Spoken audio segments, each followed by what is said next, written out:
other places that are considering it. And so someone who could give us a little bit of legal background and potentially examples of when it has been applied and how it has been applied and how it, the net result is that you can't say anything bad about Israel without, but I need examples and a better way to summarize the history. And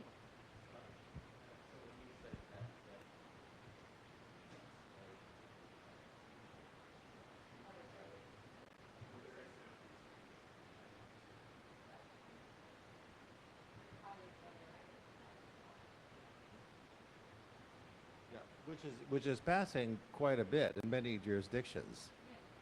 Yeah.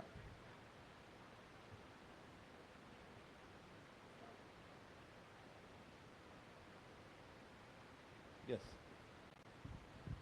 I think it would also be good for us to do one maybe on internationalism on our side and this question of isolationism versus interventionism on the administration side. There's a lot of debate about where does isolationism fit? Is that an accurate term? What about this new calls for a new kind of imperialism that we've been hearing lately? So it's sort of a broader global one as well.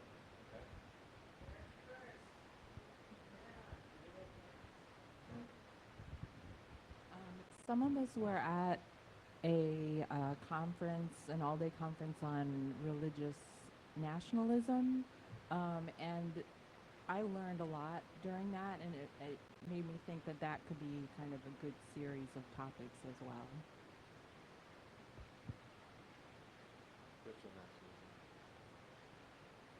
Anyone else about ideas of upcoming events? We have 3 more to fill. We have one on Russia, like I said, coming up, and then we have 3 more to fill after that.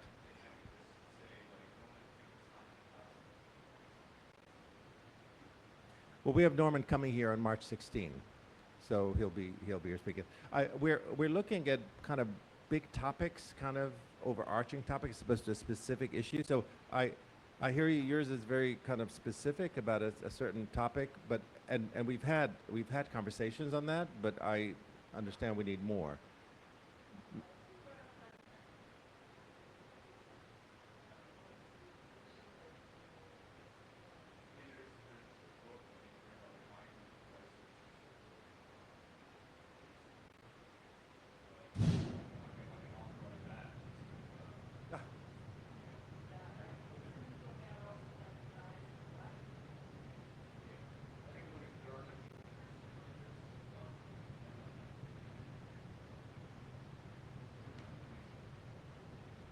I think we also said one big topic maybe is immigration, which is obviously maybe a big topic that we need to cover that would, of course, include issues of Latin America.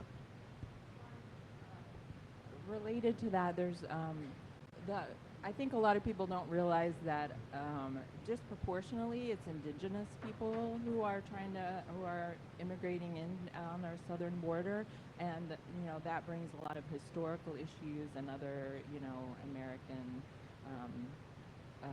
oppression of our own indigenous people. And there is a book called, I think, Banana Leaves, that's pretty recent. I can find the actual title and author if that. Okay. All right.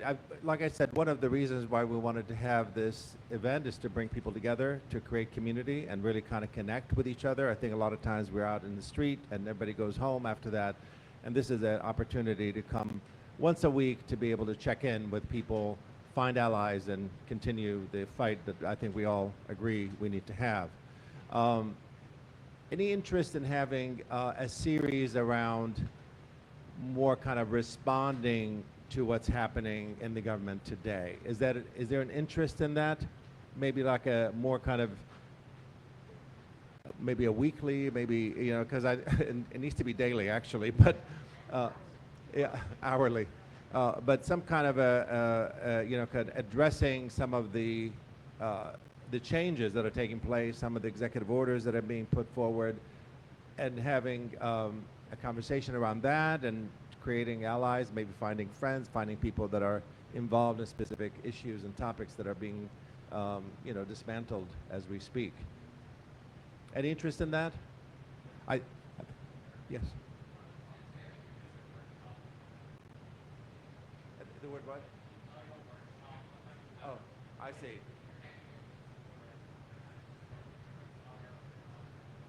Like a workshop on activism kind of thing?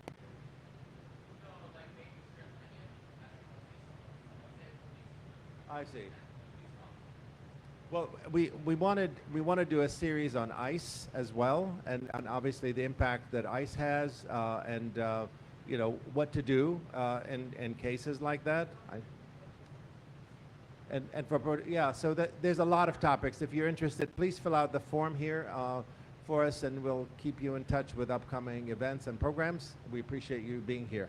So I wanted to, yes.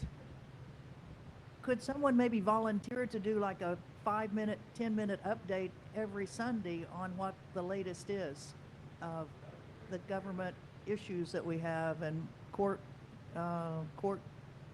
injunctions and things like that against some of the things, the executive orders? Thank you. Great. Yes. Thank you. Thank you. I have an idea which I think would be good for all of us who are working to make, to produce some change, and that is an event in which we discuss, or somebody comes in and discusses in conversation form the schism that we are witnessing in the United States, the polarization that is consolidating almost like at least two Americas, if not more, and how that can be a way to build alliances with those who are not on quote unquote up on some of the issues we care about, but actually might be as the polarization deepens. So it has an intellectual and political dimension, but also an organizing and strategic dimension. Because as we are seeing now, the critique of the powers that be are coming from people who were silent during the genocide. And those people are ready to work with us at a time when we are not crazy about working with them, but politics actually doesn't work that way, and we should be more aware of opportunities. I just wanted to bring this up. I think that's a great point, Bassam. I think that's what Medea was talking about. Sorry, I missed it. Well, no, when it came up, yeah, we were just having, the two of us having a conversation, and I said, today Trump is speaking at the, he's not speaking, but he's at the NFL game, of course, the Super Bowl, and I said, and they've changed, actually, they used to have a sign at the end of the end zone saying "End Racism." They removed it, I guess because Trump is going to be there, and they replaced it with something about love. Make love? No. Make love, choose love. Choose love. That's what it has. So they replaced "End Racism" to "Choose Love," and which who doesn't want to choose love, right? That sounds like a great thing, but it's ironic that it's sort of replaced a specific target of end racism.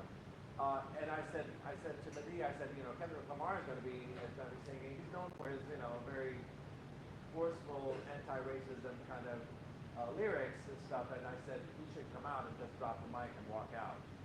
And what Medea's response was, why feed into that division that they want us to have and alienate all of these Trump supporters, that we should be trying to move in our direction? And I think it came from a meeting, a chance encounter we had in front of Marjorie Taylor Greene's office 2 days ago with people I self-identified as MAGA people and wearing Trump hats. And we had a great discussion with them on Palestine, and they were totally in agreement with us. So I think this idea, and I also should say, what you seem to be moving is that we've got to get over our resentment at the Democrats. And I don't know about you, but I have just such a deep-seated resentment that anytime they say something good, I think, yeah, but you did the genocide. So at what point do we move from there? Sorry. I'm simply, I agree, and I don't think at some level one can get over resentment over the policy and the people that made the policy. But we have to recognize that both Democrats, Republicans, and any grouping is made up of a collective of individuals. So it's not about that policy establishment. It's about people who actually had supported what happened with the Democrats, but can actually, under different circumstances, basically join other efforts. So we don't want to think of these, in my view, we don't want to think of these parties as billiard balls, but a collection of human beings that can actually, with time, shift alliances. And that's how I'm saying politics doesn't work that way. We have to be strategic on both ends. I agree that this is not the only place, but it's really important for us to recognize that a lot of people are likely to join our effort under different circumstances, and we shouldn't shun that simply because in the previous time they were somewhere else, because we would end up weakening ourselves unnecessarily. And I don't know who the ourselves is. I mean, I'm just assuming that there is a body of thought that we all support, and that's what I'm referring to. Great, yes. I think that's really important, Bassam. And what I would add to that also is that I think as we see how these policies start to play out, that the policies that are being announced and are being reflected in the destruction of the administrative state, as it's being called, the people that are going to be the most impacted, a lot of them are people who supported Trump. And in areas where support for Trump is dominant, they're going to pay the highest price first, probably not right away. But I think, certainly the issue of immigration and the attacks on students is going to be top, very visible. But in terms of some of the economic policies, it's going to fall on cities and rural areas where there's a lot of support for Trump. And how that changes or doesn't change will also be impacted by what we do in terms of that kind of outreach. So I think it is really important. And it goes to, among other things, how we talk to people about this stuff. So that kind of interaction at Marjorie Taylor Greene's office, for God's sakes, I mean, that's important. That's really important. All right, I think we cannot underestimate the power of racism as well, because that's really kind of the motivating factor for a lot of these people. Sometimes you try to think about this logically, and you say it's not in their interest, et cetera, but it's really racism sometimes trumps everything else, pun intended. I wanted to get started on this topic. We're going to have Bassam speak for about half hour or as long as he'd like to. He's a professor, so I know professors can talk. So I wanted to have somebody who really understands the issue of Syria. He's written a lot about it. Bassam Haddad is also the founding director of the Middle East and Islamic Studies program and associate professor at the Schar School of Policy and Government at George Mason University. He's an author of several books and is founding editor of Dalia, which is a kind of an online magazine about current and important topics around the Arab world. So thank you all for being here, and I want to be a very, very special thank you for Bassam to getting out of bed this early in the morning to be able to make it here from Fairfax all the way to Washington, D.C. We really appreciate you being here. The stage is yours, so thank you so much.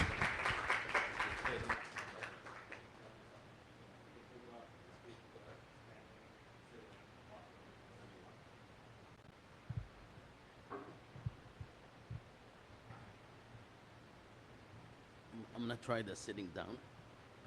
Let's see how that goes. Just okay.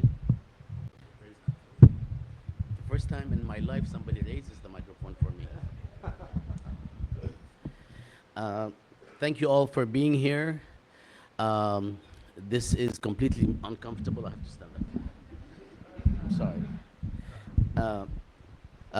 I really appreciate everyone here coming in so early and being interested in this topic. I didn't intend to do the Stalin look with the jacket, so no, that's not for you, Siri. No. I just want that anybody that's about a little bit later, I apologize to interrupt, but there's coffee in the back and help yourself to if you like, and there are some Palestinian-made cookies, there are date cookies, and there's Dasher cookies help yourself to those as well. Beyond the house, so enjoy them. And you did interrupt during the time. This is a restaurant, not a... So I'd like to thank Andy for inviting me. I am not 100% sure how to proceed in terms of hitting certain points on Syria, but I will try to do a broad view, and I'm happy to leave as much time as possible for a conversation. Syria, if you think Israel-Palestine is a difficult topic, Syria is orders of magnitude more toxic. Not because it's not because Palestine is not toxic at some level, but in the Palestinian case, the question of Palestine is far, far, far more black and white than the question of Syria. On Palestine, it's obvious who is for Palestinian rights and self-determination and who is not, for the most part. So in the case of Syria, at the other end, families throughout Syria, throughout the Middle East and abroad are not necessarily on the same page when the question of Syria comes up. Not because some people are for the Assad regime in the prior period and others are against the Assad regime. Although there are people that are for the Assad regime explicitly regardless, or there were. It's because those who are opposed to the status quo have different views of how to proceed, have different views of how to topple, who has the right to topple. Just like with the fraudulent and barbaric invasion of Iraq in 2003, it wasn't whether you are for Saddam or against Saddam. It was whether the United States had the right to invade a country on false pretense, destroy it, send it back several centuries in some ways, and then actually proceed as if this happened because of the claims that were made, that were all falsified, not least by the CIA itself a few years later when everything had been said and done. So it's not as clear or as black and white when it comes to Syria. So I want to start with that. What we know in Syria, I'll say something about what's happening now, and I'll go back in history just to provide a broader context that people usually don't hear in public space, on television, and in most podcasts, actually. I've been working on Syria for a long time, for about 31 years, like doing research on Syria, and I've written extensively on Syria since then. I am half Syrian, I'm Lebanese, but I'm half Syrian, so I've been to Syria every year of my life, including when I did my research there for almost a couple of years. And then, of course, I was banned in 2012 because of Jadaliyya and because of my own book and writings on Syria, so I couldn't go to Syria until now. I'm trying to go back for the first time since 2011. At this point, let me start by saying, regardless of what people think, and I know what this place is, I know this is a very critical environment. This is not a mainstream environment, so I will address it as such. In other words, people here are progressive. They're up on the importance of self-determination, on social justice, on questions of exploitation, and who are the forces that have engaged in such exploitation. You're up on the question of US foreign policy in the region. So what I'm going to say will address that rather than address a mainstream audience. Whatever one's view on the case of Syria, especially on the idea that the uprising itself was a bit more gray than black and white, and especially on the actual party that ended up ruling Syria today, and especially about the forces outside Syria, outside Syrians that actually pushed for a regime change in Syria, and especially about Turkey that actually gave the green light to the rebel group that ended up marching through Syria because the Syrian regime actually disappeared and withered, as I'll discuss.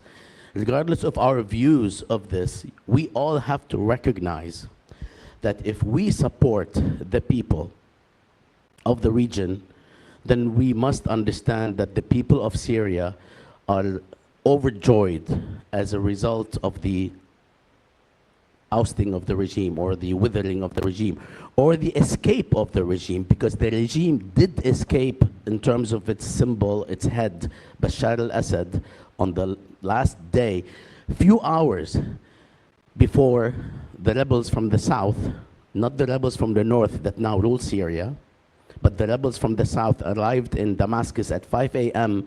on December 8th, on Sunday. At 2 to 3 a.m., Bashar Assad was in the north. He flew from Damascus around a little after midnight, or somewhere around there, to the north, to the Hmeimim military base, the Russian military base, and then off to Moscow, just a few hours before the rebels arrived in Damascus. And he did this without telling a soul other than the people with him, the family, and guess what? Not the close,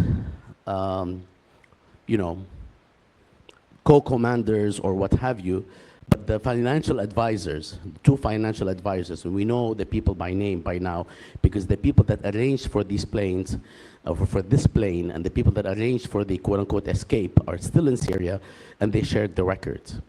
So regardless of how we feel about how this happened, which is very suspect and problematic and causes us to be very cautious and suspicious about the next steps, and there are many reasons for which we need to be cautious and suspicious, and I'll share some of them.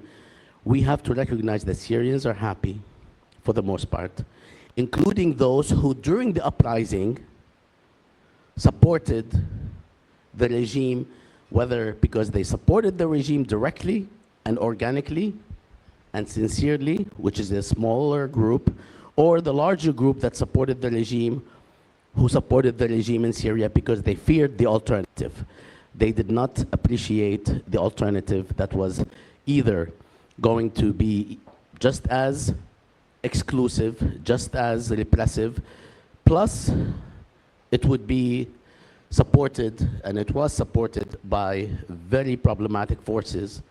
And I also agree that it was supported by very problematic forces. We're talking about the uprising, or in the opposition for the most part, after the first period, was supported by forces that don't care about Syria, don't care about Syrians, and actually themselves supported the dictatorship in Syria for decades, on and off, like Saudi Arabia and Qatar, and then of course Turkey and the United States. In the realm of regional and international relations, these are all very problematic parties who pretended to be supporting an uprising against dictatorship, whereas in reality, they themselves are dictatorships, Qatar and Saudi Arabia. Turkey is an aspiring dictatorship under Erdogan in the past 15 years or so. And the United States has actually wreaked havoc in the region for the past several decades and toppled, or co-toppled and toppled democratically elected regimes like in Iran in the 50s, invaded countries, and in all cases supported authoritarian dictatorships for several decades. None of these parties has the right to speak in the name of democracy. At the same time, supporters of the regime, Iran, Russia, Hezbollah, also don't have the credentials to speak in the name of democracy, but they didn't. That's the issue. They never did. They never said we're supporting the regime because we want to install democracy in Syria. They supported the regime because it was their political and strategic ally that stood with them in their mind, and in the minds of many in the region, against external intervention of the imperialist kind, along with its internal allies. In other words, the United States, plus many of the Arab regimes that I mentioned, including Egypt, and of course Israel. So this kind of view is what created the toxic nature in Syria. Every single family, and I know my family, even my family in Syria was split. Again, not between those who are for the regime and against the regime during the uprising, but between those who are against the regime, who actually have different views of when they will actually support a change. And those who supported any change were sort of on the one side, and those who supported certain sorts of changes, but not the ones that are externally driven. So it's really, again, it is complicated, and it's really important to understand this complexity. And anyone who tells you, oh, this is too nuanced, they're basically trying to gaslight you. This is precisely why there were toxic conversations. I was called by both sides, actually, historically, during the uprising, because I was writing extensively from the first moment that people mobilized, actually in Damascus, before the actual quote-unquote uprising started in the south. And by quote-unquote, I mean there's a discussion as to where it started, not that there was no uprising. And I was called, when I supported the uprising early on, because I support change in Syria, I was called an agent of the white man, or I have a colonized mind, which means I shouldn't be supporting a change in Syria because it is likely to be, and correct in the sense that it's likely to be actually hijacked by external forces. But at that moment, Syrians, civilians of all varieties, including people on the left, including communists, including people with different, political orientations, sexual orientations, social orientations, were on the street. It was real. So I supported it because it's important. Of course, with time, many of us, including myself, stepped back because the uprising was transformed. But until it was, and when I supported it early on, I was accused of having a colonized mind, that I shouldn't be supporting this uprising. And people sort of, left Jadaliya and said, we're not going to read you guys, we're not going to read you, me in particular, because I had been writing about Syria for many years and I was in the middle of the public space discussions. A couple of years later, when the uprising was transformed from an uprising against dictatorship to a regional and an international power play in which the regional and international actors were jockeying for position to control Syria, to create a compliant regime in Syria, which is what's happening now, and to redraw the political map of the region, which is also what's happening now. When that happened, I paused my support for this process. And when I did, because of the reasons I just mentioned, and I'm referring to myself, but I am joined by many millions of people around the world, we were called Assad sympathizers. So you couldn't win, right? Why couldn't you win? Because people who actually base their positions on principle are going to be at odds with a large number of people around the world. The principle was, we need change in Syria because the dictatorship in Syria that I've studied for many decades had wreaked havoc and imposed on Syrians an atmosphere of fear and, at points, unprecedented brutality, like in Hama, when the regime killed anywhere between 15 to 30,000 people in response to the Muslim Brotherhood uprising in parts of Syria. It basically flattened parts of Hama, one of the oldest continuously lived cities in the world, and so on and so forth. So having this regime be completely overhauled or replaced is something that Syrians supported for the most part, and I supported it early on.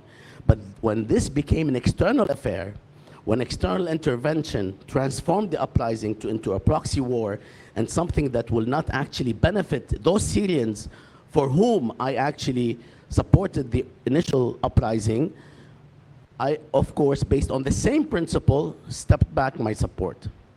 And that's when people called us Assadists and all these literally stupid names. In all cases, this is just a quick intro, because without this intro, people will assume, especially in a liberal setting, which is the United States, people will assume that this is a black and white issue, people rising against the dictatorship. It's not. It's true that people rose against dictatorship, but there's more than that when others intervene, others who have wreaked havoc in the region and caused so much of the problems we have now. The only thing I'll add to that is that we have to be careful not to pin all problems of the region on the outside. If we don't actually hold our own local politicians, those of us from the region, or those of us from outside the region, if we don't hold local politicians for so much of the degradation in the Arab world or the Middle East, if we don't hold them to account, we would be complicit in that. So we cannot absolve local leaders of responsibility, of accountability. And threading this line is actually not easy, and it will get you fire from all sides. The question is, how principled are you to keep going regardless of these fires? Irrespective of the fact that you're not perfect or I'm not perfect. I am sure I have made my own mistakes in my analysis here and there, but the principle was the same, and I try to adjust as much as I can with time. All right, having said that, on December 8th, 2024, Hayat Tahrir al-Sham, which is a coalition of the rebel groups that ended up being pushed by the regime up to the Idlib province under the auspices of the Turks, were given the green light by the Turkish government, because without the Turkish government, these rebel groups couldn't actually mobilize. They were given a green light and they marched into Aleppo on December 8th. And they ended up marching into Hama and then Homs. And before they got to Damascus, when Assad was in Russia trying to actually plead for support, the Russians said, it was unclear, but for the most part they said no, although some reports say that they said yes, but they never did anything. Assad came back to Syria, promised everyone in his command and control unit that help was coming. He pleaded for help also from the Iranians. The Iranians contacted the Russians, and the Russians said, no, we're not likely to join. The Iranians at that point didn't join. Hezbollah was already the third ally of the Syrian regime, was actually bogged down in Lebanon. It was weakened by Israeli strikes and Israeli sort of infiltration of its communication and command and control centers.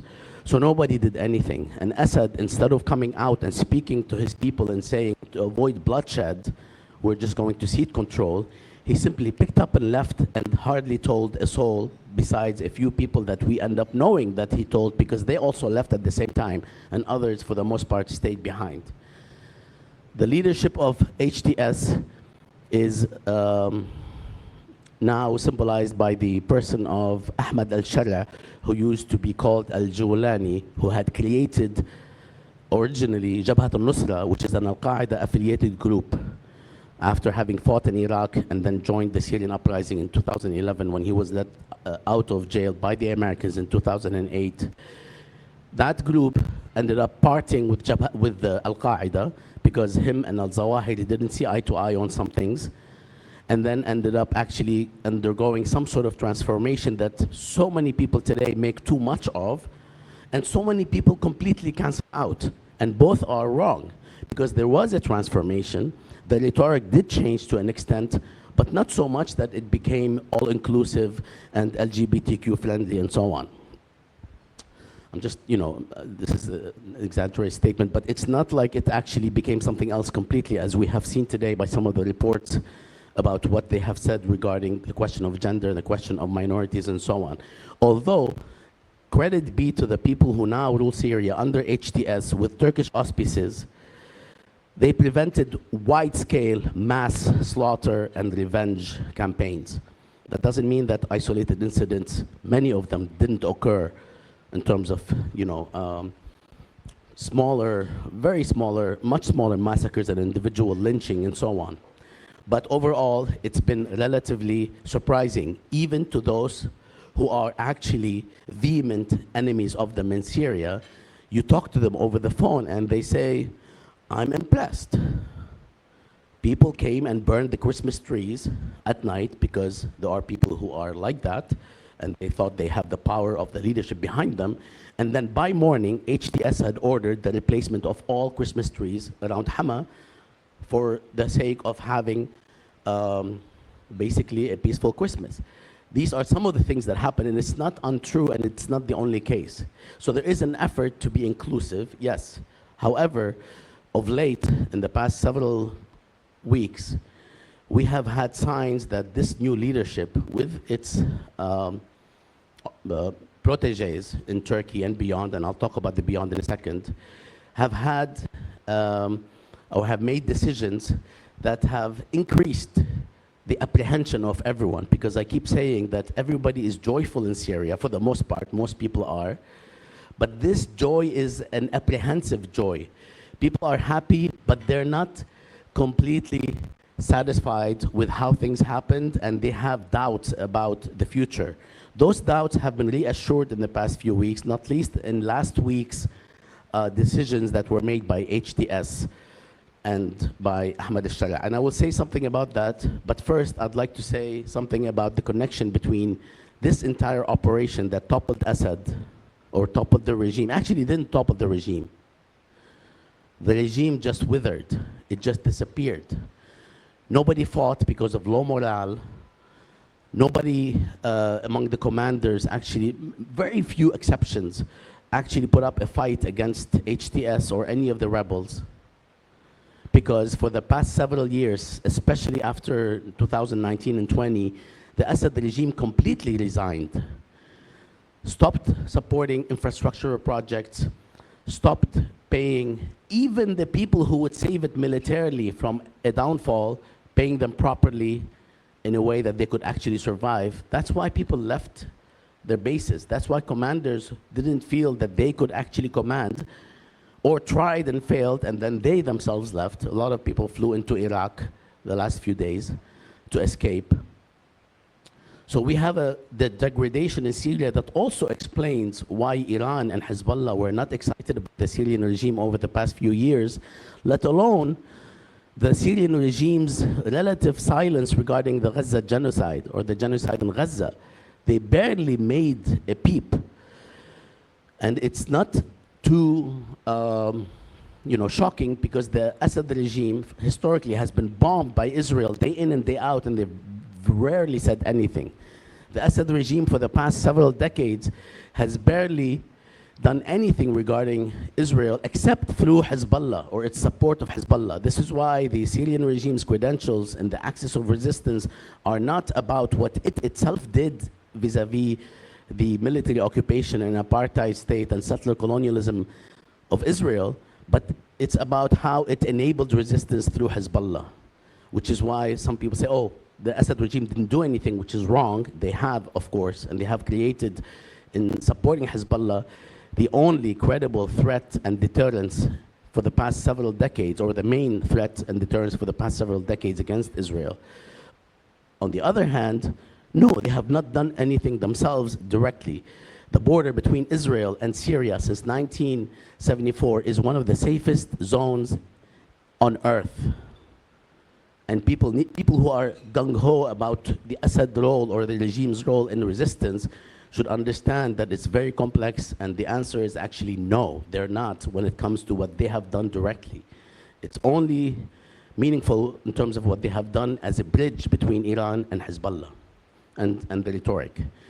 So people were pissed off with Assad and the regime, especially Iran and Hezbollah, because not only have they actually abrogated, as well as Russia, which is why people didn't come to their aid, not because Russia was busy in Ukraine and Iran was deterred by Israel and Hezbollah was weakened, all true, but also because these three allies felt that the regime was not worth the material and human sacrifices anymore, especially that it has abrogated its regime or state role and obligations to its people and its military, but also because the Assad regime for the past 3 years or 2 years has actually made inroads with Saudi Arabia, along with Qatar, who led the actual charge against the regime, against the Russians, against the Iranians, and against Hezbollah during the uprising, and has made inroads with the United Arab Emirates also in the past 2 years. And that angered the Iranians, because it looked like Assad is hedging its bets in 2023 and 2024, even before the October 7th attacks and the Israeli genocide. So there are many reasons why Assad became a burden on the resistance axis.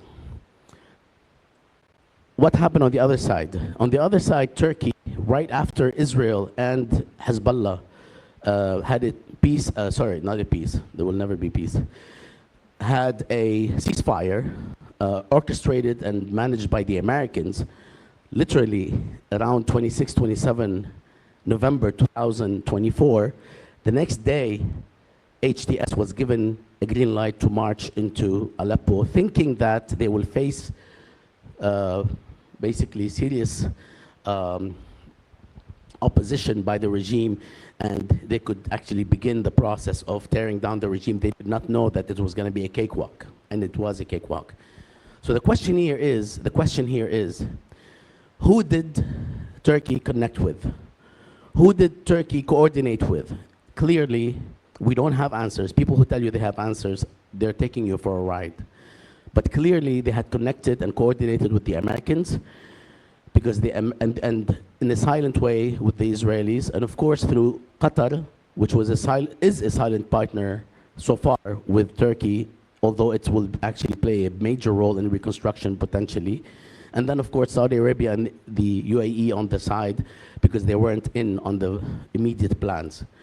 But the reason I say the United States is involved and Israel is a silent partner is that within 48 hours of the collapse and the withering of the regime, more than 80% of Syria's military capacity was completely destroyed by Israel and its strikes throughout all of Syria, without a peep from the actual current leadership until 3 days after. And that peep was a peep in the sense that all they said is, we condemn the attack, thank you. عن جد مش معقول شو وطنيين. But we're exhausted after 14 years of uprising and killing, and we want to end up seeking peace, but we do condemn the attack. That's all they said.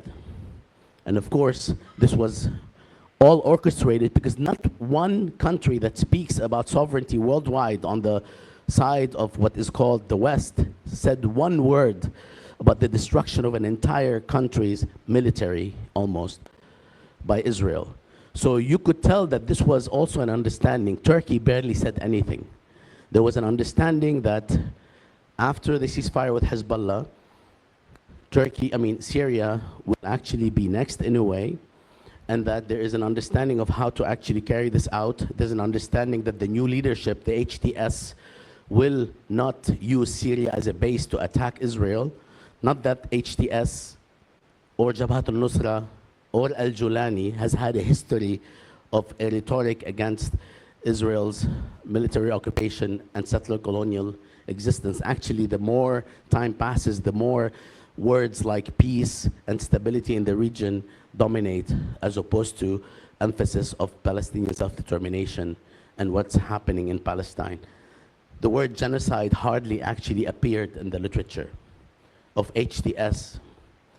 So what I am trying to say here is that, yes, Syrians are happy, but no, the future doesn't look bright for Syrians and for any notion of sovereignty, any notion of independence, because of some of the developments which I will share in just a second. But this complex picture should give us a window into the future. If you don't have a military, you have been actually defanged and returned to the period after independence in 1946 to 1958, when Syria was a pawn in the hands of so many regional and international players, whether it was at the time, it was Iraq, Saudi Arabia, and Egypt regionally, and Britain and France and the United States internationally. People, actors, wanted to capture Syria in order to mold it, because it was a pivotal state, and to actually have it be compliant and subservient to their interests. Only after the 60s, when the Ba'ath Party took over brutally and in a non-democratic way through coups, as has happened in Syria prior, did Syria become an independent player, almost from 1970 to about 2005, when Bashar had taken over in 2000, and Syria began to move in a direction that was very problematic, not just in terms of repression, because that kind of eased a bit, but also in terms of economic development, where Bashar al-Assad continuing what his father started in the early and mid-1990s, embarked on neoliberal economic reforms that ended up polarizing society, haves and have-nots, in ways that they used to criticize other countries for doing.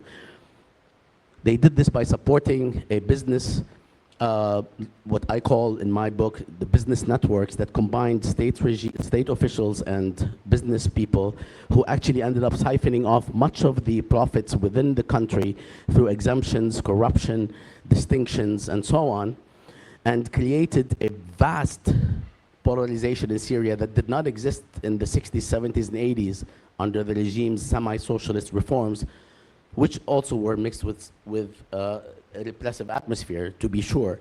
But there was some sort of egalitarianism at the socio-economic level.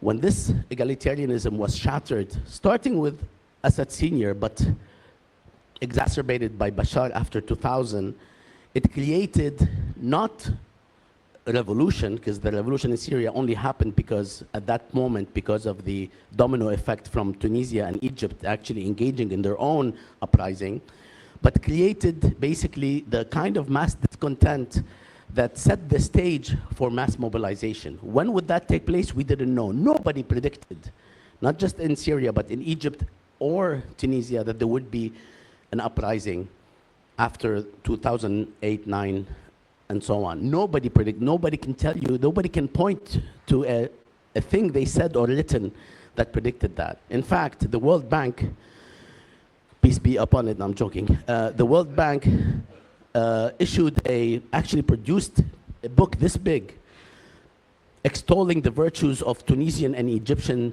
economic development as something that has created an example, a model for others to follow. A year later, there was an uprising and the leadership there was kicked out and so on and so forth. It didn't produce a revolution, but some sort of a decapitation of the head of state. So what I'm also here trying to say is that Syria historically has always been a pivotal state, was dominated by other forces early on after independence, then became somewhat independent under Assad, and then went back to the state it is now, which is a weaker, dependent, defanged state that is controlled, for the most part, that is controlled by the whims and the interests of other parties that surround it or way beyond. And the defanging of the military with no response from the actual leadership that took over Damascus is a wonderful evidence of how they're okay with it.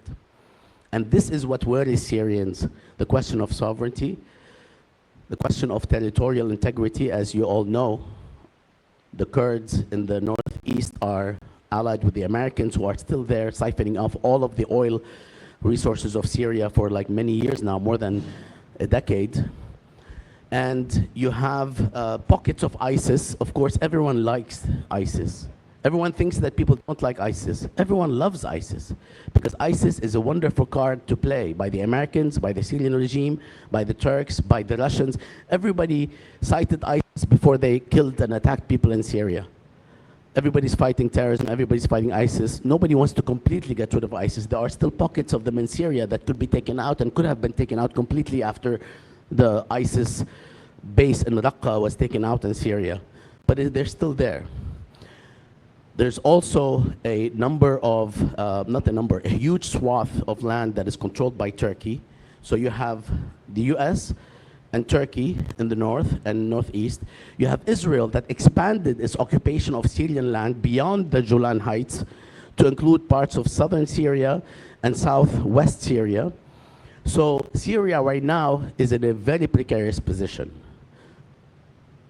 Number two, the economic development prospects for Syria, as announced by HTS and by Ahmed al-Shara, is that we're going to follow a free market system, which means that Syria will not have a local basis for economic development that is independent itself.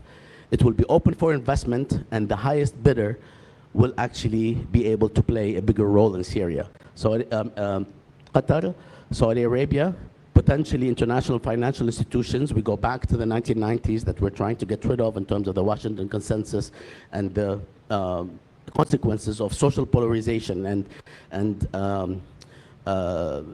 degradation, especially of all social classes that are not middle or upper classes.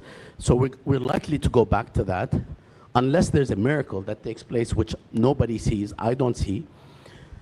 And everybody's drunk with happiness over the regime's departure, which I don't blame. If you lived in, it's one thing to live in Syria over the past several decades. It's another to be watching Syria now and just focus too much on imperialism. You cannot be overtaken by that. That feeling of yours or mine or whoever of imperialism against Syria and Syrians does not trump the decades of agony, brutality, fear on a daily basis. You've got to be able to see both. If you can't, you're just being like the other side who cannot see the other, can only see themselves and their feelings and their politics. So yes, there is a mix. I don't know what the right mix is, but there is a mix. In my view, I have always focused, even though I see the local position vis-a-vis dictatorship, analytically, I always focus on the larger culprit. I don't mean to focus on it at the exclusion of others, but the larger culprit, the imperial powers, are important to keep in mind because they are the ones who for the past 7, 8 decades have actually been able to determine the course of development or de-development. And the dictators that we dislike, hate, despise, what have you, are just different players that come and go, and the imperial powers stay. I focus on who stays because they are the ones who actually will have a larger say in the future than the dictators that come and go, including Ahmad al-Shara. All right, so I'll say one thing about the recent things that have happened so that we all are on the same empirical basis in terms of what has happened in Syria. And then I'll stop and we'll talk, I hope. All right, so a lot of people thought that Ahmad al-Shara early on was being a responsible statesman, and he was. Everything he said was careful, for the most part. Some of his aides would say things like women cannot be judges and so on, and then they would actually disappear from the news cycle, and you can understand why. But he was actually impressive. His approach was very shocking to so many people who assumed that this is going to be somebody who's going to speak in the tongue of Al-Qaeda-like rhetoric. It was actually not the case at all. However, this beautiful rhetoric that he produced, and I will read a quote, a gap is steady, that's not my writing, that's Fawaz Gerges. A gap is steadily opening between such reassuring rhetoric and HTS's practical moves. In December, Shara promised to install a transitional authority in consultation with Syrians of all backgrounds. Recently, however, he walked back these promises, stating that the long process of rebuilding Syria's legal system and conducting a census meant that it could take up to 3 years to draft a new constitution and 4 to hold elections, which still holds. Now I'm interjecting. A week ago, it was announced that Ahmad al-Shara is the effective president of Syria until March, which is the end of the transitional phase. Directly after, it was announced by Ahmad al-Shara and the new leadership that the army is dissolved, the Ba'ath Party is dissolved, and the party system is dissolved, which is, which is interesting, which is not so bad because he also dissolved the factions that he belongs to, the military factions, and the constitution is dissolved. But there was no timetable for anything, and that scared so many people. There's no timetable for national dialogue that was promised. The meeting in which these decisions were made was not an open meeting. It did not include the people and groups and social forces that were set to be able to have a say in the new Syria. And the idea is that at the end of this transitional phase on March 8th, things will actually change considerably. But the apprehension has overridden a lot of the hope, which is why we are seeing a descent, and it remains to be seen the extent to which descent will continue. So let me just finish this quote and then I'll stop. In the interim, HTS is creating facts on the ground. We know what facts on the ground is and how effective it can be. that ensure the group's control over vital security, economic, and judicial institutions. On December 10th, right away, Sharia appointed a protege, Mohammed al-Bashir, as Syria's interim prime minister until March. Bashir filled his administration with former rulers of HTS's stronghold in the northern Idlib province, naming particularly trusted confidants to head key ministries until today, by the way, including defense, intelligence, economics, and foreign affairs. To govern Syria's major cities, and this is what pissed off a lot of people, Sharia tapped loyalists from a single loyal armed Islamist group, Harar al-Sham, which was the second group in HTS in Idlib, the second biggest group. HTS has thus effectively transported its old Idlib government to Damascus while mostly excluding secular and more moderately religious opposition groups. What he didn't say here is that they also excluded other Islamist groups that fought during the uprising that now exist in the south. They were not included in his formula. And these are people who have not yet let down their arms. These are Islamist groups that are not Kurdish. And then there's also Kurdish groups in Sueda who also have not let down their arms. They're waiting for the transition government to form and for them to be a part of it or invited to be part of the edifice that I'm suggesting. They are not invited yet. So not just the secular groups, but also other groups. Why?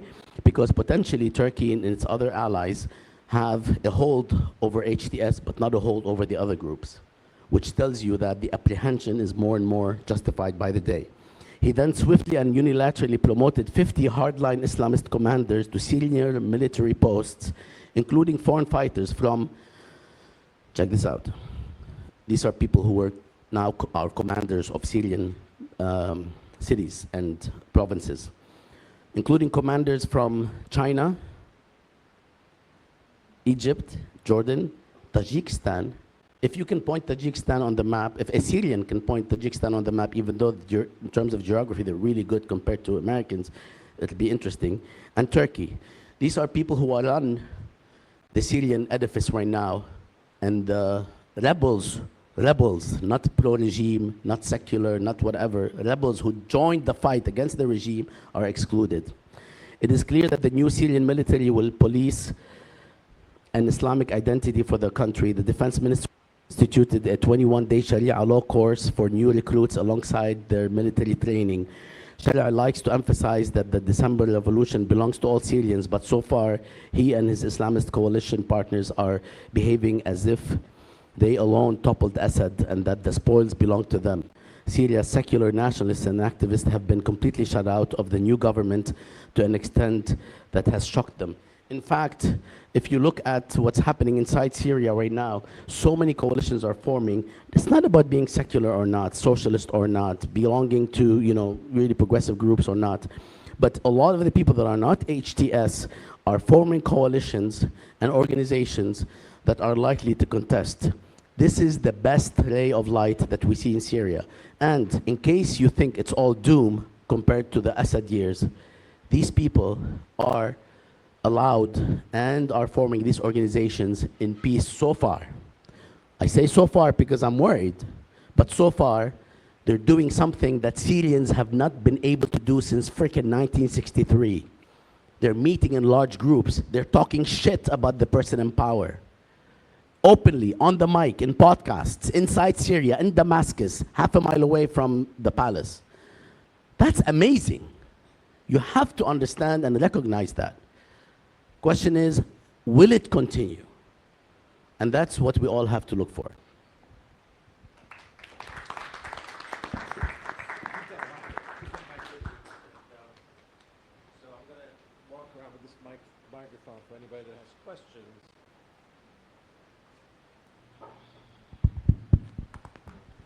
So start in the back and move forward.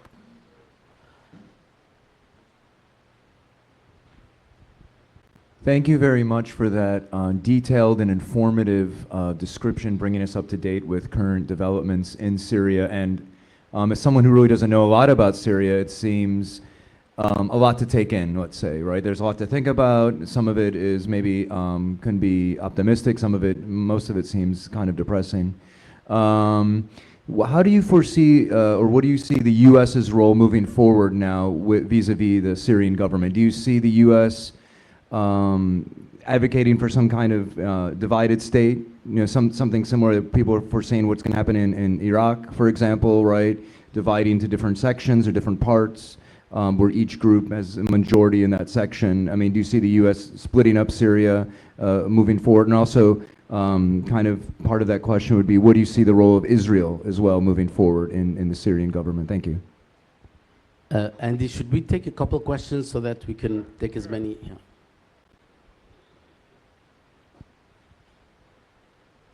Thank you very much for coming out.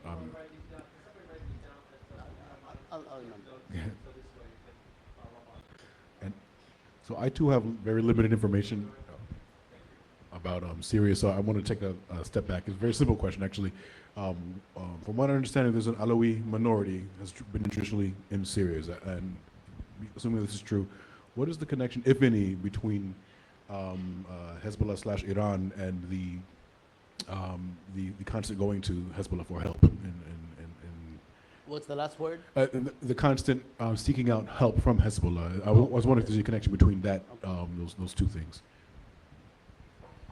Okay. I can take one more. I can do it for another year, and then I'm gonna, Thanks for coming out, Bassam. So my dad's Syrian, obviously, and he's from the northeastern part of the country. I guess things are the dynamic there is a little interesting because it's under the Kurdish party's rule. I'm just curious what you think the future there holds and how that meshes with the rest of the country based in the capital in Damascus. Okay. That's good because it meshes with the part of the first question regarding the territorial integrity, the Kurds, Turkey, and the U.S. plans. So the first question was on the United States role in Israel and so on. Am I looking at the wrong person? Oh, sorry, I am looking at the wrong person. Yeah, sorry, I'm sorry for looking at you. The United States actually, just to go by the empirical evidence first, has issued under Trump this idea that they want to pull out of Syria. We don't know if that will happen, but we do have enough reason to believe that Trump is not just saying that. He's been saying that forever, and he's actually tried as much as possible to avoid further engagement in Syria.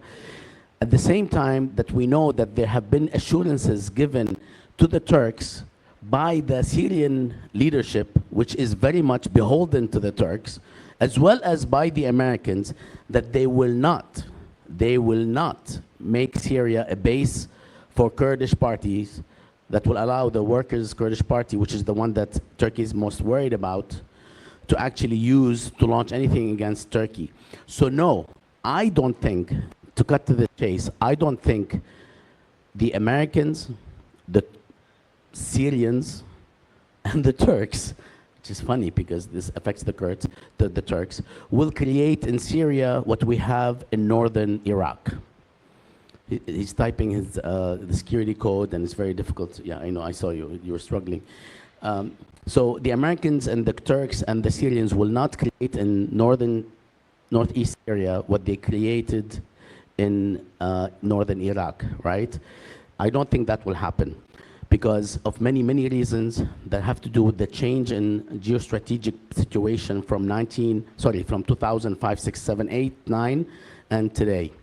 The US position, the US leadership, the Turkish position, the position of the actual Iraqi polity at the time and the Syrian polity at the time.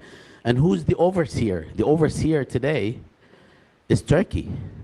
The overseer then was the United States, all right? And of course, the United States had deceived the Kurds in 1991 when it asked them or gave them a signal to rise up against Saddam Hussein because they were in control of the air, and also gave the Shi'is in the south the signal that they can now rise up against Saddam. And when Cheney made a wise decision at the time, which is a very weird sentence, to not continue and take out Saddam in Baghdad, they ended up lifting the no-fly zone, and Saddam ended up massacring the Kurds and the Iraqis in the south in the tens of thousands using his air force.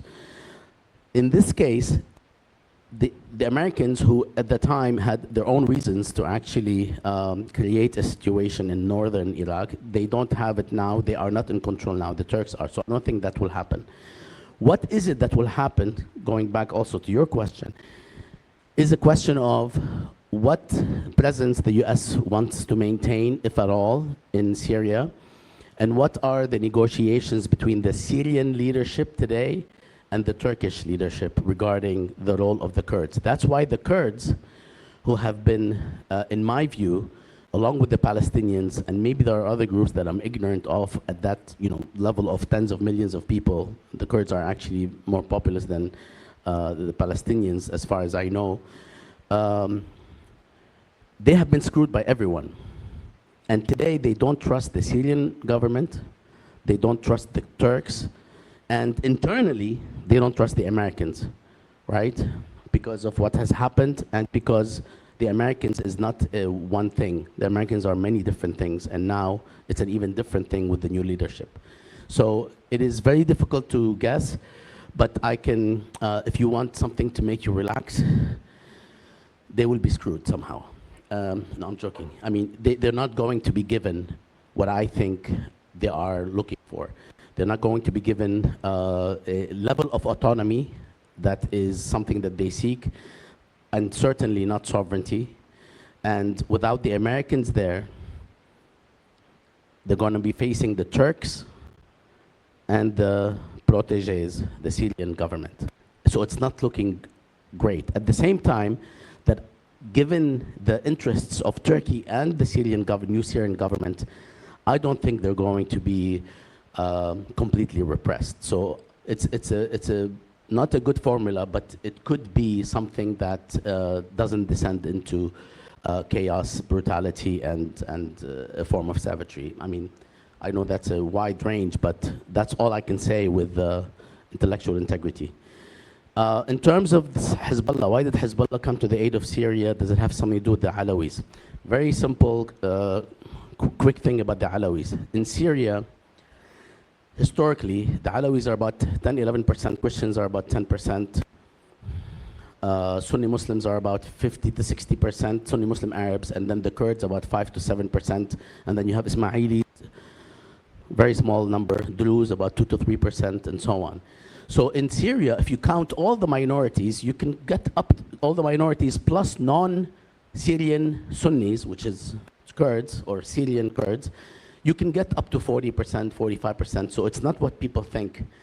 And that's why Assad historically, as well as Saddam in Iraq, has been able to galvanize the minorities on their side, because Saddam belongs to the 40% Sunni minority, in order to actually have some sort of demographic advantage, but also in order to protect them, for them to actually support him, which is precisely why in the uprising people supported the regime, not because they like the regime necessarily, but because they fear the alternative. So this idea that Alawis rule Syria is not correct. The predominant leadership in Syria, historically, especially after the 70s, has been Alawi, and there are also Sunnis and Christians in the leadership, few, but there are in sensitive positions. The person who led the 1973 war against Israel in Syria, the commander of the army is Christian. So there is a predominant, the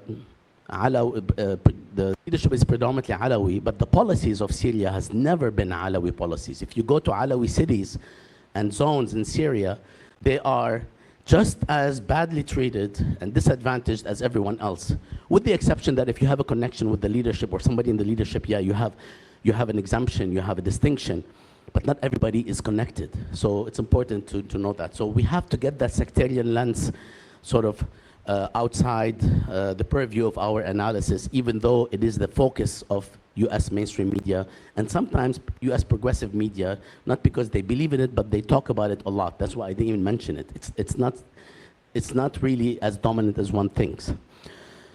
So why does Hezbollah support Syria? It's just about who is in the camp that opposes Israel's domination in the region and its allies, Israel and its allies, the United States and its former allies, including Saudi Arabia, which is now like in an interesting position vis-a-vis Israel and vis-a-vis America. For the first time in the history of the 20th and 21st century,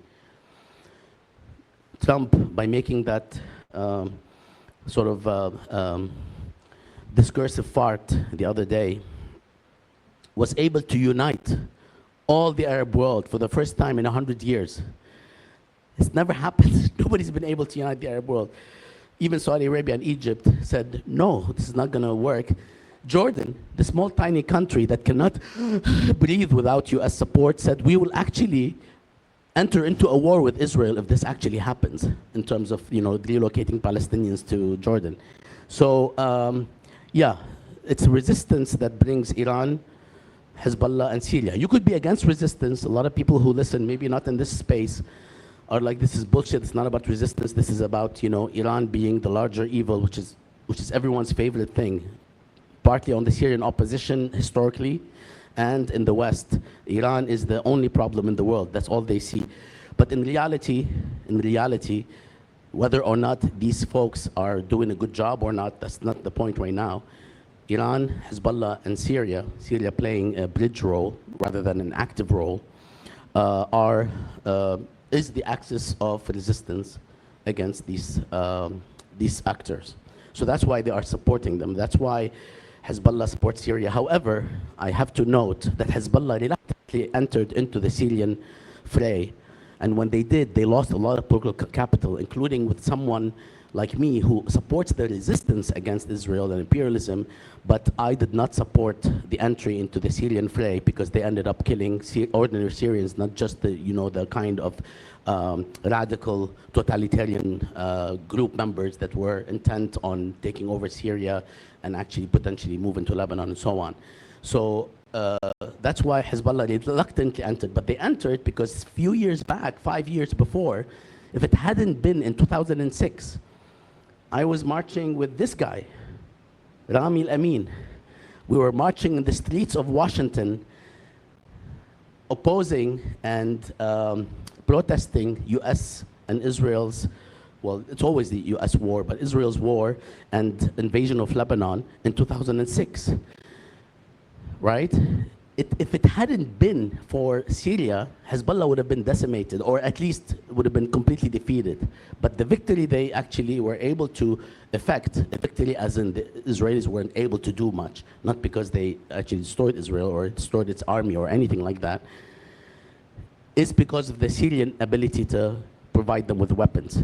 And we actually were there protesting it then, 20 years ago, and we went to jail together because we blocked the State Department door after Condoleezza Rice, God bless her soul, no, I'm joking, said that these are the birth pangs of the new Middle East, and they took us to jail, and I can tell you a funny story later about that. I mean, it was funny for me, not for my colleagues who stayed in jail because of what I said to the officer.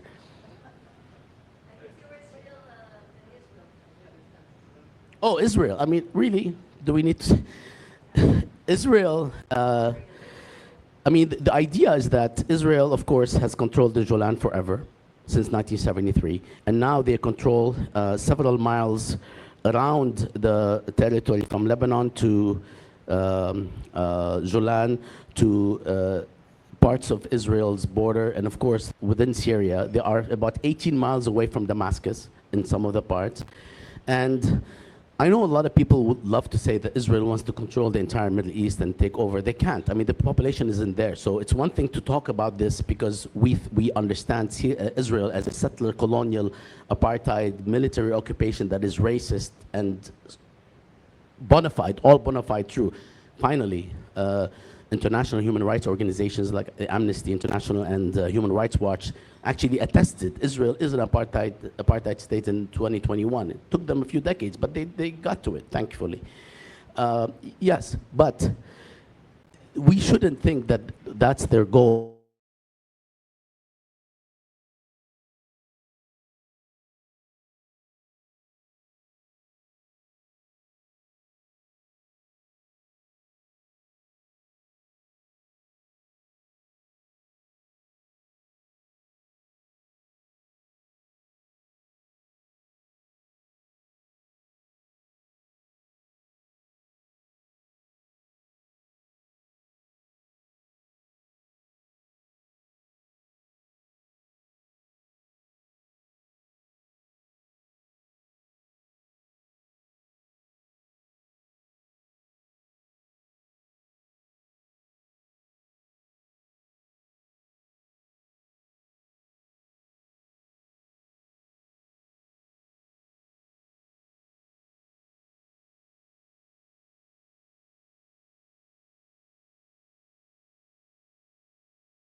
Netanyahu look at Trump last week, he too was fucking amazed that Trump was giving him his dream. But halfway through, I don't know if you looked at the plate in slow motion. First he was like, oh my God, Trump is like my God. He is saying everything we've been wanting to do and more. But then he realized, oh, wait a minute. He said the US will own it. So he was like, oh shit, this is not great. And you know, that's Trump, right? He wants to take over Gaza, but the Israelis are not gonna get it supposedly. So basically, I listen every single day to Israeli news, interpreted, okay? And there is a serious confusion as to what the hell Trump wants. Basically, they're like us. And including Trump's chief of staff, who was like looking at him like, what is he saying? As you saw in the picture, I don't know. So Israel is content about this, but I don't want to, I mean, you could think whatever you like, but if you want to be careful analytically, they're not planning to expand into Syria and Lebanon and Iraq. They just want compliant regimes there. And they've got them in Lebanon now. They've got them in Syria. And Iraq is a bit far, but you know, it's at the same time, it's not in the resistance axis. All right, let's take a couple more questions. Hi, thank you. Bassam, I had a quick question just to follow up about Israel. So I know what you're saying in terms of Israel not wanting to expand, but do you think that they're going to maintain control, like occupation of the land that they invaded in Syria? Because one, in terms of will it become like a new Golan Heights, and then also it has 40% of the water supply for Syria and Jordan, and that's a valuable resource. So do you think that like Jordan is going to push back against that, or do you think that Israel's going to like keep the land that it is occupied Can you? now? I'm sorry, but can you speak closer to? Yeah. Oh, I'm sorry. Did you get any of my question? So I basically, got a lot of things, but if you can just summarize so I don't miss sorry. anything. Sorry. Okay. So right now, the land that Israel is occupying when it invaded, is it going to keep that land? Is it going to become like the new Golan Heights, keeping it, right? Because, I guess, just in general for that, but also because it controls that has 40% of the water supply for Syria and Jordan. That's what I've been reading. How do they control the water supply in Syria? That land has, right? That's what I've been reading. Yeah, I mean, and that's a valuable resource. So that's going to come to a head at some point when. Absolutely. I mean, they are not going to pull out of where they're at, and for the reasons that have to do with resources, geostrategic positioning, but also just in case, because the Israelis are always thinking, what if something develops in Syria that is akin to Hezbollah, which is why, for those of you who, not those of you here, but those people who think that Syria was the stalwart, resistance actor, that's why they loved Hafiz Assad and Bashar Assad, because they would not allow anyone in Syria to emerge and replicate what Hezbollah did in Lebanon. That's why they were in love with Bashar. When the Americans, the Saudis, the Turks, and the Qataris, everybody was hoping for the downfall of the Bashar regime, there was a huge debate in Israel as to whether this is good for us, because Bashar is good for us, even though he has played that role with Hezbollah. But one day, they actually said, one day he's the weak link. He will be gone, which actually did happen. But their concern is for something like this to emerge. That's, I think, more important than the other factors. They're not going to invade Syria altogether. They don't need to. They have a regime that is, that basically said when they destroyed its entire military capacity for the most part, this regime or this formula or the leadership in Syria said, that's not nice. That's basically what they said. That's not nice. They condemned it and said, we're not going to do anything about it. So they have that in Syria. They're not likely to advance. It's the resources question that matter. I don't know about the numbers you shared. I would like to look them up because this is important. But it's actually more of a geostrategic position. The numbers that they care about more and the numbers that Trump cares about more are the resources on the coast of Gaza. This is the bigger issue. But in Syria, it's much more limited. So I'm not as uh, I don't think that's the main factor. I mean, they want to make sure that nothing develops in Syria, and they're sending a message to anybody in Syria that might think otherwise, that they will be taken out if they actually develop anything that is Hezbollah-like. That is, if you listen to Israeli news, that is their obsession, to avoid anything like Hezbollah emerging. They're still, right now, are distressed every single day in Israel, people and the state, the overwhelming majority of the people, to be fair, about two things: that Hezbollah is not destroyed, and that despite the slaughter and the genocide and the unprecedented barbarity, that Gazans are now happy. They just can't take it, because that's what Israel is. All right, let's move to the front. Should we be advocating for the West to lift sanctions? And should we be supporting Senator Rand Paul's War Powers resolution to get U.S. troops out of Syria? I apologize, I didn't mention this because I was trying to cover so much. The sanctions are the thing that I think every human being should support lifting, because they are affecting Syrians more than Ahmad al-Shara, and then more than his commanders from Chechnya, actually not Chechnya, from China and others. They are affecting the ordinary Syrian who cannot actually make ends meet. And not that, this is like a bourgeois concern, but even the middle class in Syria, the one that used to just have, a car, a house, and an iPhone and an iPad, they can't eat meat except once in sometimes a couple of weeks or several weeks. So imagine if you are actually a laborer, or you belong to the completely disadvantaged social classes, you are barely getting your nutrition, the daily nutrition, and most likely not. These are the people who are more affected by the sanctions. So the sanctions should be lifted. That's why everyone is, nobody's saying no, keep the sanctions. No one on earth until today that I've read, and I read every single day in Arabic, English, French, and Hebrew translations. Nobody has been against lifting the sanctions. Even in Israel, you hardly hear anything about that. So yes, we should. No, but yeah, because welcome to America. But you have to give the Americans, some kudos, because they did take out the page on the State Department website that there is a $10 million bounty on the head of Hamad al-Shara, because now he's their guy in a way. Yep.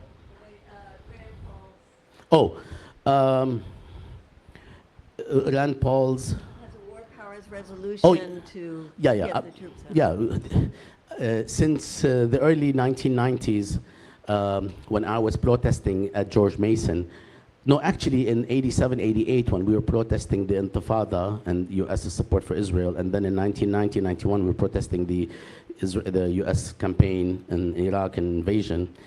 At any point, in my view, calling for the complete exit of the United States from the region is the right thing to push for.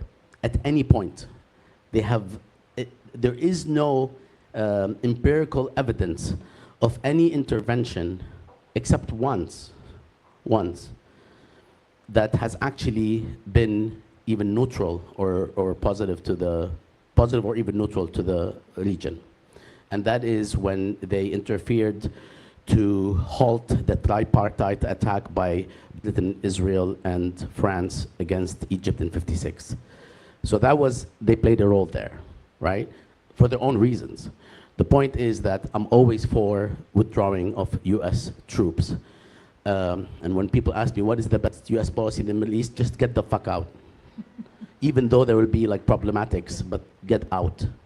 Because people will actually have conflict and they will fight, but they need to do things on their own terms. That's what people in the West, from colonial times until today, and governments mainly, either don't want to understand or don't understand. You need to get out and let people deal on their own terms.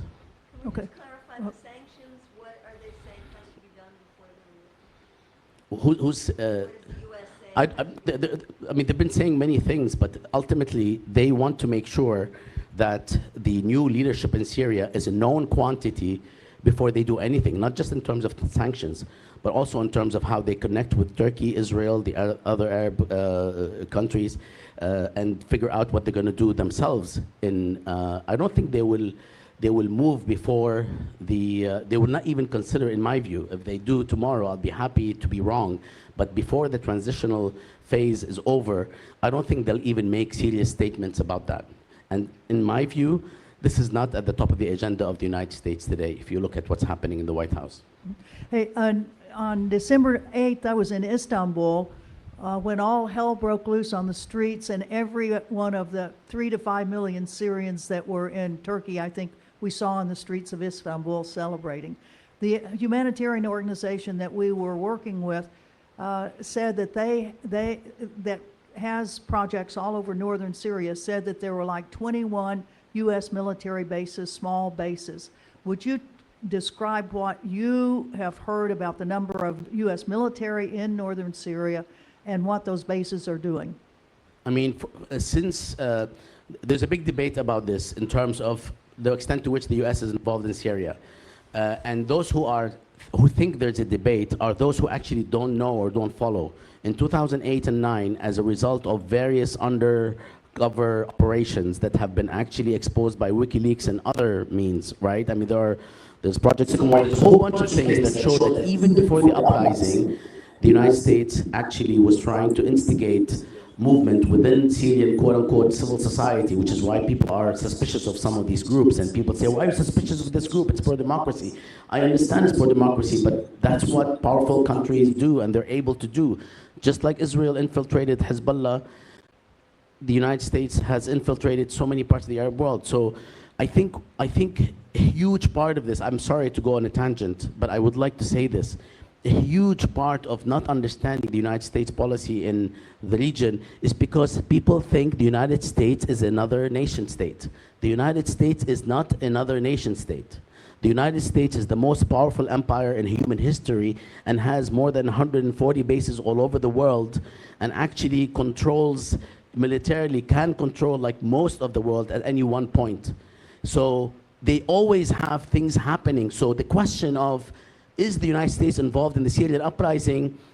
If you ask this question on March 15th, 2011, you don't understand politics. Of course they're involved. The question is, how are they involved? And here's where I disagree with the people who carry out my own analysis, which is they're involved, and that is, they say if it wasn't for the Americans in the West, there would be no uprising in Syria. And I say this is an insult to Syrians, because you're basically saying that there is no reason in Syria to actually rise up against dictatorship. No, there isn't, but there is a reason. There are a million reasons to do that. So here's where I draw the line. But that doesn't mean that two things are not true at the same time. There is a reason for an uprising, and I'm glad the regime is gone. Even from a perspective of resistance, I'm glad the regime is gone. It wasn't doing anything, actually. It was beginning to undermine it. But also because people are breathing, right? On the other side, yes, the United States is involved. They have at least 14 major bases, or major as in like significant ones.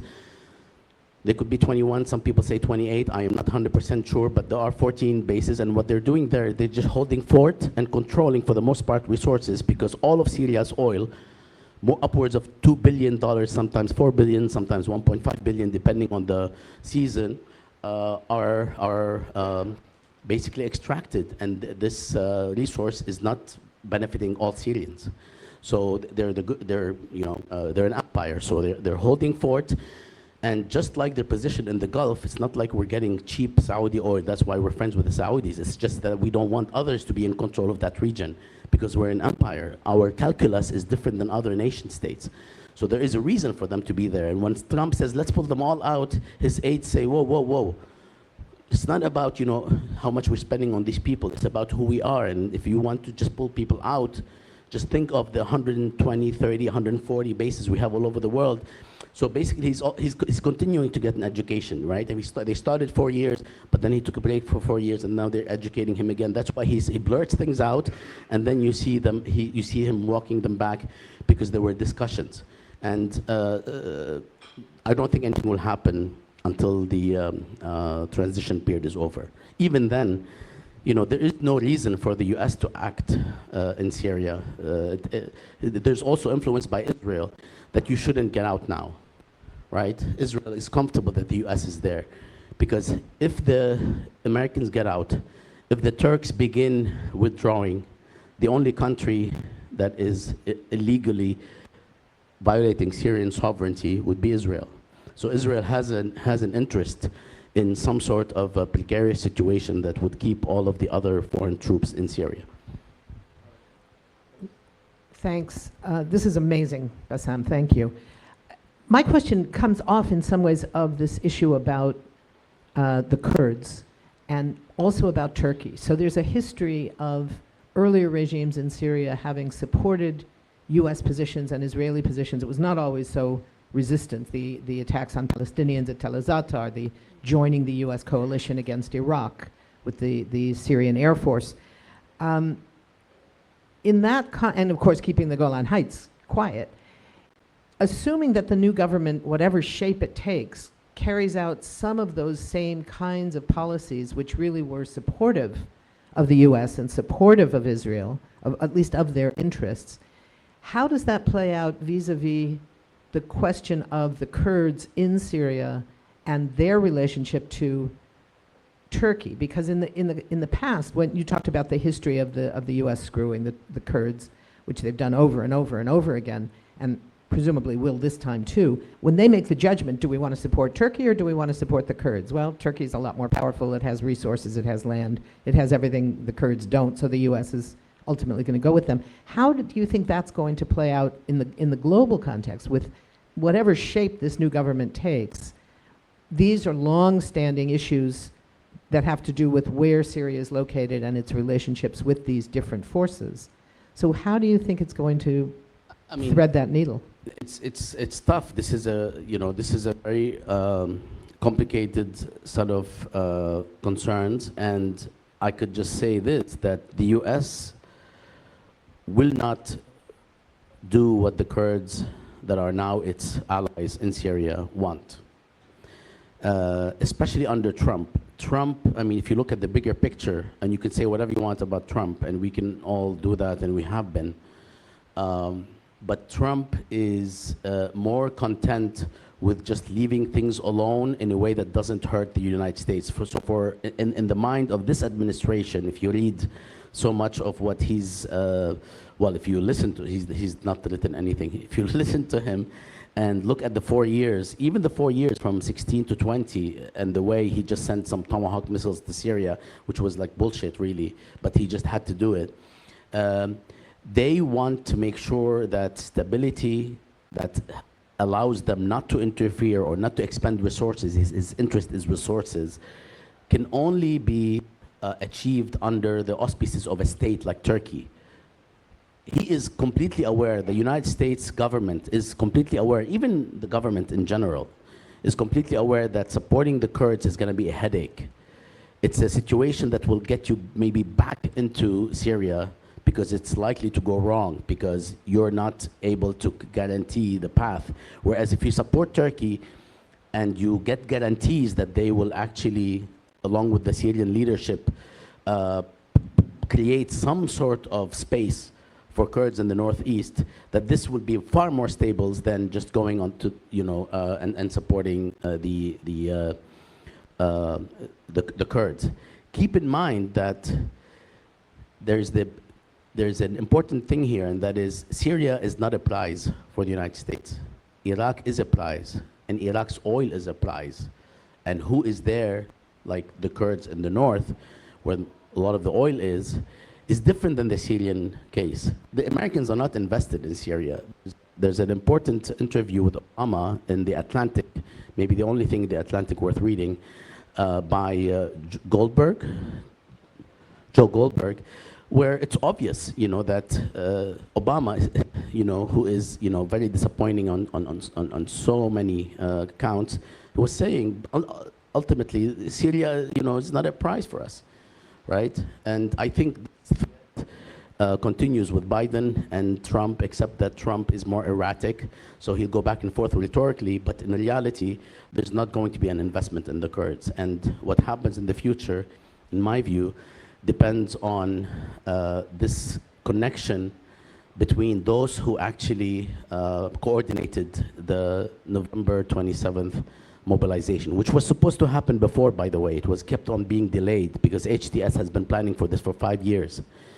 But there was, they were waiting for the right time for the consolidation of Idlib, where they are at, and then the genocide in Gaza took place, which was a good time, but then it wasn't good enough because the Iranians and Iran and Hezbollah were strong enough to actually be able to act, because they even scared Israel.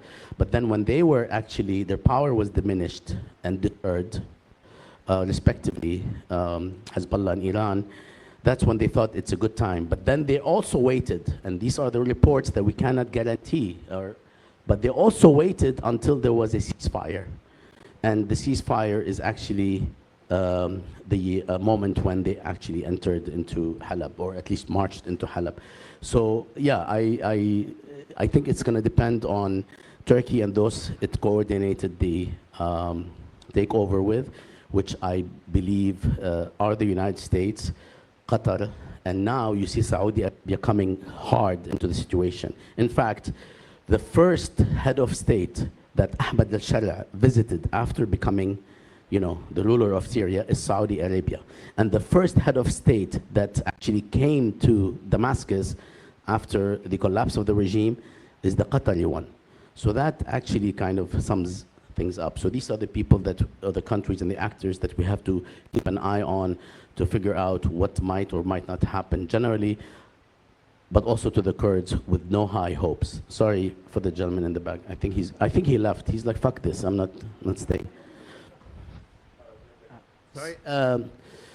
My daughter is fine with my language. Apologize about the language. So regarding like the secular and moderate kind of like opposition within Syria that has kind of been sidelined by HTS, if HTS continues their more Islamist policies, do you think that there is or will be a manifestation of opposition to them, whether armed or not, and how the destruction of the Syrian military equipment and capacity factors into how that opposition might play out, and whether a conflict could reignite?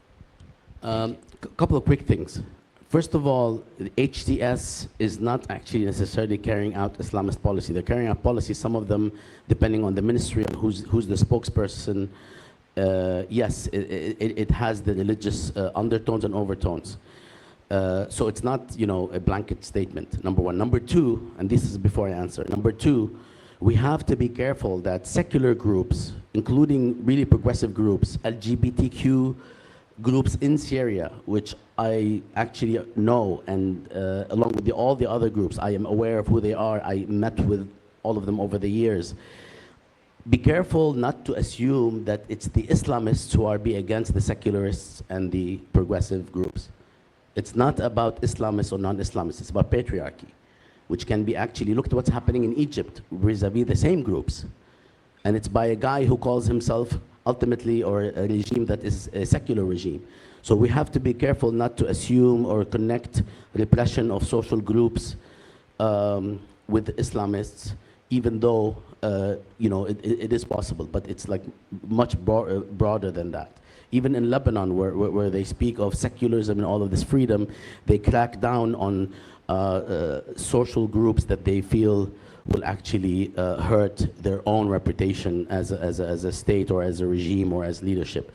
Okay, so the question is no. The answer is no. They will not be able to rise up because these people are mostly civilians, and those who have arms are not them. And when they rise up, they're going to rise up in terms of their own bodies and protest, just like the early uprising included people like them protesting. But there is no, the Syrian leadership is not worried about an uprising from the groups that are against any form of repression or exclusion. They're worried about the groups that still have weapons that are also Islamist on the one hand, and then of course the Druze and Suwaida who are secular for the most part. And these are the groups that actually could cause problems. But even then, it's not going to take really much to subdue them, because as soon as there is a conflict in Syria, you will see who was involved in the coordination of the November 27th march into Syria, into Syrian cities. You will see the Turks get involved and others. So that's not something that they're worried about. In fact, one of the reasons why, and this is just a speculation, but it's popular.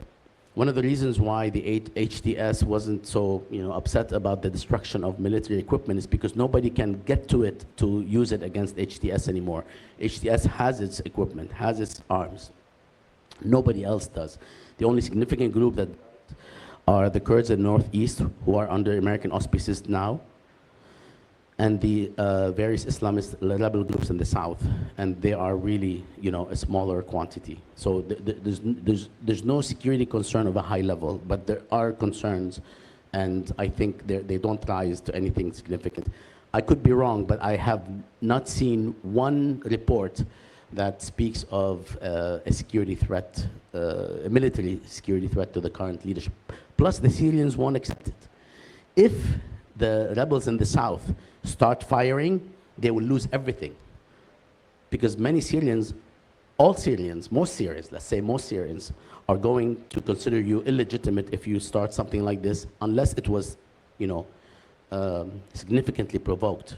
And trust me, HTS right now, the leadership in Syria, is itself not going to provoke anything like that. Which is why even when somebody says something stupid and sexist, they end up actually disappearing from the stage, either because of HTS wants it or its patrons are making sure that this doesn't continue.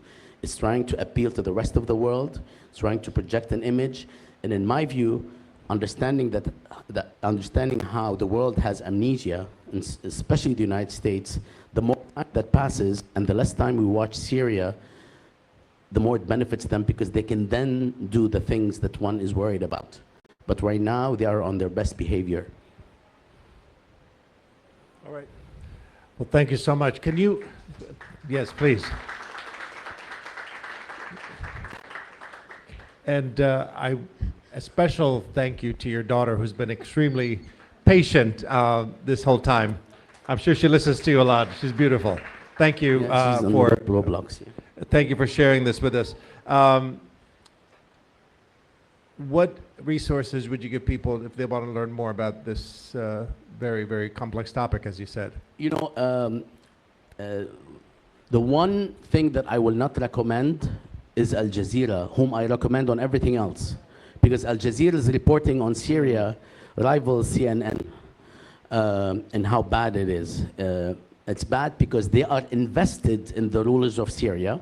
They were invested in the uprising against the regime, not that they should be on the side of the regime. They were so invested that they actually created so much havoc in the region and in the world because of their very problematic and unprincipled reporting on Syria. So I don't recommend Al Jazeera except for like basic news as to what happened, not how they are portraying it, which is difficult to decipher. There are very few sources. There is a website called Enab Baladi, ENAB, BALADI, that usually provides good material. We provide, Jadaliya is an analytical publication, so we're not going to tell you what's happening. We'll analyze it after some time passes at jadaliya.com. Would you spell that? Would you spell that for people? Jadali, Jadali, and then this is where you have to focus. 2 Y's. And then A, Jadaliya. Enab Baladi, ENAB, and then Baladi, my country, BALADI. On Twitter, if on X, if whatever it is, if you actually survey, you'll see people following certain people, but a lot of those sources have actually, for some reason, dropped. A lot of the people that were gung-ho about the collapse of the regime and wrote really good pieces, now they feel they don't know what to write because they are witnessing a situation where the new leadership is actually basically shrinking public space in some ways, even though the work is still good, and is actually carrying out Erdogan-like decisions, which scares a lot of people. Erdogan-like, not Assad like. You know, there's a difference. Erdogan is an aspiring Assad. Right. Well, thank you so much again. And just to let you know, there's going to be a lot of programs coming up that we urge you to hopefully attend. One very special one, we have the filmmaker of No Other Land, the film that's been nominated for an Oscar, is going to be here, and we're going to be showing an exclusive showing of the film here. It has won many awards all over the place, but has not gotten a distributor yet. So the best distributor they have is Busboys and Poets at this moment. So we're going to be showing, huh? It's on February the 21st. It's Friday, and the filmmaker and Basil, who is what the film is about, it's a man whose land is being confiscated in the West Bank. As we're seeing this happening over and over again, we'll be here to speak about that. And hopefully, and he will head to the Oscars right from here the following weekend. So we urge you to be here. And very important, we have another author that's among us here, Phyllis Bennis, who just wrote another book called Understanding Palestine and Israel. And it's a great read because it's easy, it's simple. You know, you can really get to the points without a lot of unnecessary words. And she'll be here in conversation also on the 25th of February. So, great. Are there any other announcements anyone would like to make about upcoming events or programs or things like that?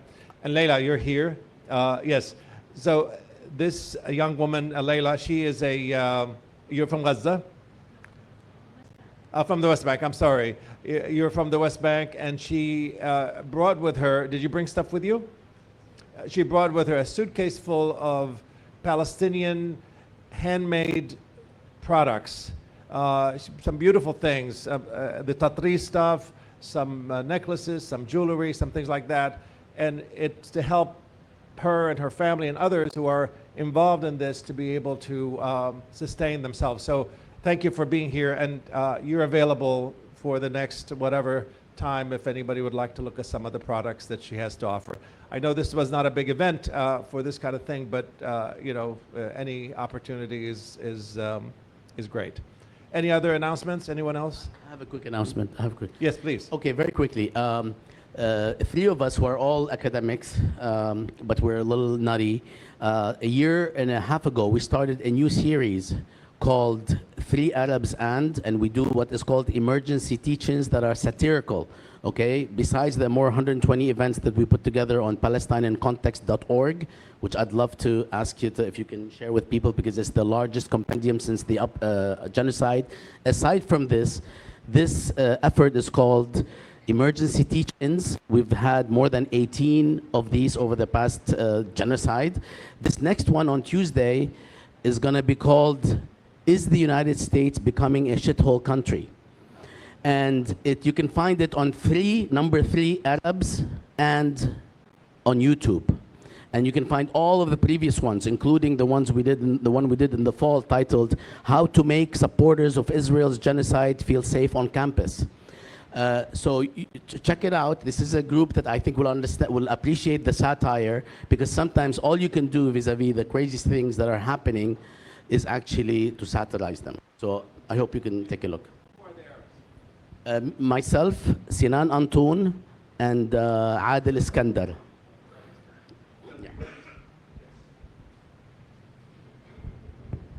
Code Pink is still in Congress, although we are, I think, going to be cutting back to Tuesday, Wednesday, and Thursday. And if you have any possibility, any time to join us on that during those days and want to be in the WhatsApp group for that, you can see me afterwards, and I will put you in. There's lots of important things coming up in Congress, both bad and good. There is a resolution to get U.S. troops out of Syria. There are resolutions to pull U.S. out of its involvement in Ukraine, which is something that half of the Republicans are in favor of. And there's a lot of things on the issue of the use of the repression of students on campuses, and some other confirmation hearings coming up like Huckabee that we should pack the place for. So I hope you can join us. And if you can speak a little bit about the idea of creating alliances and So we had a just chance encounter with people that self-identified as MAGA, and one of the women was wearing a Trump hat, and she saw my bag that was from Palestine Legal, and she made some motion to it in a positive way. And we were talking to them about January 6th. One of the men there had been in jail, in prison for 2 years around January 6th and was just pardoned by Trump. They had, they really identify with Trump for a number of reasons. In fact, the woman's reason was she had a restaurant and she didn't want to close it during COVID and was against the the mandates and kept her restaurant open. So one, that shows that people became part of the MAGA movement for a number of different reasons. But talking to her, and we have it on our social media, either under Code Pink or my name, Medea Benjamin, is a fascinating interview with her about Palestine and Gaza, where she just talks brilliantly about the need to support the oppressed. And it has generated online fabulous discussion about people that people want to know more about. And I think it's just an example of how we can't write everybody off like Hillary Clinton did, calling the Trump supporters deplorables. We have to be open to working with people, educating people, moving people, especially at this time. All right, thank you very much. We'll see you next week, hopefully. And please tell your friends this is a series we want to continue because I think it's really useful. Did you guys enjoy the conversation today? It was great, right?